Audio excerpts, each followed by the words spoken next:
अब मेरा एक सवाल पेशेंट से, पेशेंट आप बीमार हैं, आपको डायबिटीज है, किडनी फेलियर है, हार्ट डिजीज है, हाइपरटेंशन है, बॉडी में दर्द रहता है, कौन जिम्मेदार है?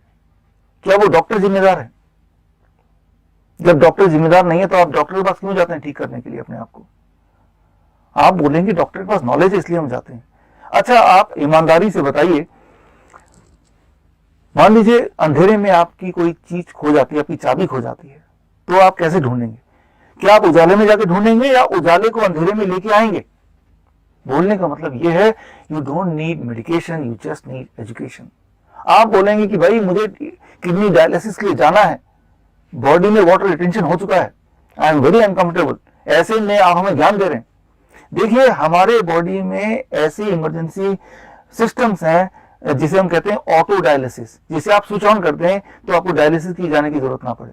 आप बोलेंगे कि मेरे टेम्परेचर है 104 डिग्री फ़ारेनहाइट और ऐसे में मुझसे रहा नहीं जा रहा, मुझे तो अभी भी डॉक्टर के पास जाना है, इसी वक्त मुझे हॉस्पिटल केयर चाहिए। देखिए, आपके बॉडी में होम्योस्टेसिस सिस्टम भी है और जो कुछ घंटे के अंदर ही बॉडी के टेम्परेचर को कंट्रोल में ला सकती है। सिर्फ उसको सीखने और इम्प्लीमेंट करने वाली बात है। फिर से आपको स्टमक पेन है तो कुछ समय की बात होती है, आप खुद ही अपने बॉडी में कुछ ऐसी चीजों को एक्टिवेट कर सकते हैं जिससे अपने आप ही आप पेन से रिकवर कर सकते हैं। और उसको सीखने के लिए बहुत समय की जरूरत नहीं। आप जरा सोचिए, यहाँ से किसी भी हॉस्पिटल जाएंगे, डॉक्टर को अपनी बात बताएंगे, वो दवा लेंगे, फिर सिम्टोमेटिकली कुछ रिलीफ अगर मिलेगा भी तो कितना टाइम लग जाएगा? 1 घंटा 2 घंटा तो लगेगा ना। मैं आपको बोलता हूँ, सिर्फ मुझे कुछ मिनट दीजिए, 5 मिनट दीजिए, मैं आपको बताऊंगा अभी कि कैसे आप अपनी मदद खुद कर सकते हैं, how you can help yourself. मैंने एक आंकड़ा निकाला है कि करीब इंसान 62 तरीके से बीमार पड़ता है। 99% जो कारण होता है हॉस्पिटल जाने का, वो उन 62 तरीकों में के से बीमार पड़ने के अंदर ही है, जिसमें कैंसर है, किडनी फेलियर है, या फिर हार्ट डिजीज है, डायबिटीज है, या हाई टेम्परेचर है। सो कुल मिला के देयर आर जस्ट, या वायरल फीवर है, जस्ट 62 तरीके हैं जिसकी वजह से 62 वजह है जिसकी वजह से इंसान को डॉक्टर के पास जाना पड़ता है। that covers 99% of the reason why you go to the hospital।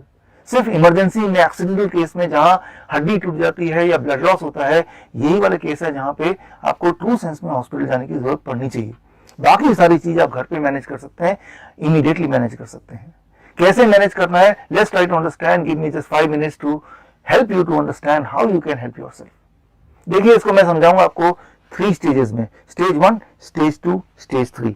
Stage 1 इसे आप कहते हैं, इसे हम कहेंगे DIP डाइट, एक खास तरह का diet. The moment you are on this diet, immediately आपका ब्लड शुगर कंट्रोल में आने लगता है, ब्लड प्रेशर कंट्रोल में आने लगता है, बॉडी का टेम्परेचर कंट्रोल में आने लगता है, बॉडी के जितने भी होमोस्टेसिस हैं वो धीरे धीरे रिकवर करने लगते हैं। ये डाइट क्या है ये मैं अभी बता देता हूँ, लेकिन डाइट के पीछे का साइंस क्या है ये आप स्क्रीन पे दिए हुए लिंक पे जाएंगे तो वो साइंस समझने के लिए उस लिंक पे जाके आप कुछ रिसर्च पेपर या वीडियोस देख के समझ सकते हैं। फिलहाल DIP डाइट कुछ ऐसा होता है। स्टेप 1, 12 बजे तक जो भी आप खाएं सिर्फ वो फ्रूट्स होना चाहिए।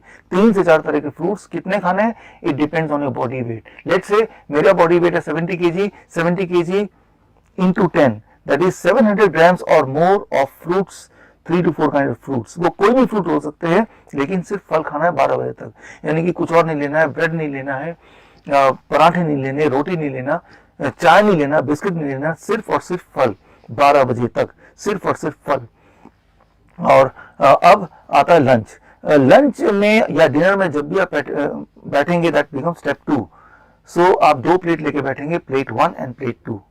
प्लेट 2 में आपको वही सब कुछ रखना है जो आप रोज खाते हैं, रोटी सब्जी दाल चावल एक्सेट्रा, जितना रखना रखिए, लेकिन उससे पहले आपको प्लेट 1 फिनिश करना है। प्लेट 1 क्या है? 3 to 4 kind of vegetable which you think you can eat in raw.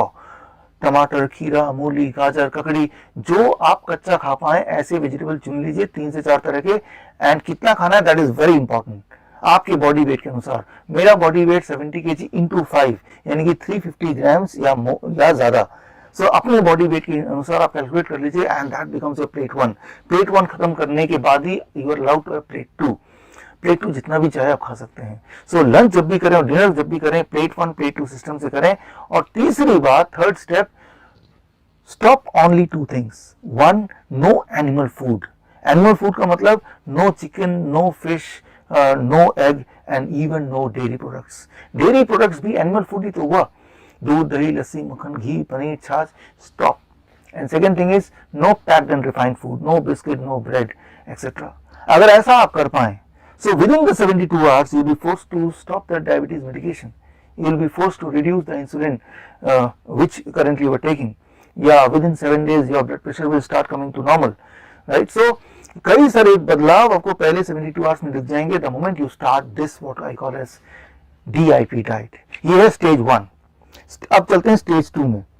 Disease specific remedy. Disease specific remedy, there are just 62 ways you can be ill, right? For example, मान लीजिए आपको fever हो गया तो क्या करना है. तो ये जो आप देख रहे हैं स्क्रीन पे, इसमें आप फीवर को ढूंढिए और फीवर में आप देखिए क्या एक्स्ट्रा करना है इस DIP डाइट के अलावा. तो extra is citrus fruits and coconut water. जैसे आपको फीवर का पहला इंडिकेशन आएगा, अगर आप दिन भर में कई बार citrus fruit and coconut water लेंगे तो आपका टेम्परेचर 101 डिग्री से ज्यादा जाएगा ही नहीं, और within 3 days your temperature will come to normal. और 3 दिन तो लगते हैं बॉडी को वायरल इन्फेक्शन से आज़ादी पाने में. ठीक इसी तरह से अगर आपको स्टमक इन्फेक्शन है या आपको बॉडी में एक है, तो आप ये जो चार्ट आप देख रहे हैं स्क्रीन में, इस चार्ट को ढूंढिए. चार्ट में आप देखिए कैंसर का कॉलम है, डायलिसिस का अलग जगह बना हुआ है, अर्थराइटिस की अलग जगह बनी हुई है, और उसके अंदर स्पेसिफिक रेमेडी लिखा हुआ है. और ये भी आपको पता चलेगा कि ये रेमेडी कब तक करते रहना है उस बीमारी से पूरी तरह से आज़ादी पाने में. सो ये आप कीजिए, and this is the sure shot and safest way to come out of the illness permanently, right? So ये साइंटिफिक है, और इसके पीछे का साइंस जानने के लिए जैसे मैंने बताया, you go to the link, जो लिंक आपकी स्क्रीन में फ्लैश कर रहा है, और सारा साइंस और सारा रिसर्च आपके सामने आ जाएगा. आखिर में मैं सिर्फ इतना बोलना चाहता हूँ डॉक्टरों को, मेडिकल एसोसिएशंस को, कि एक पेशेंट का काम तो डॉक्टर के बिना चल जाएगा, लेकिन एक डॉक्टर का काम पेशेंट के बिना नहीं चलेगा. जय हिंद, ऑल द बेस्ट.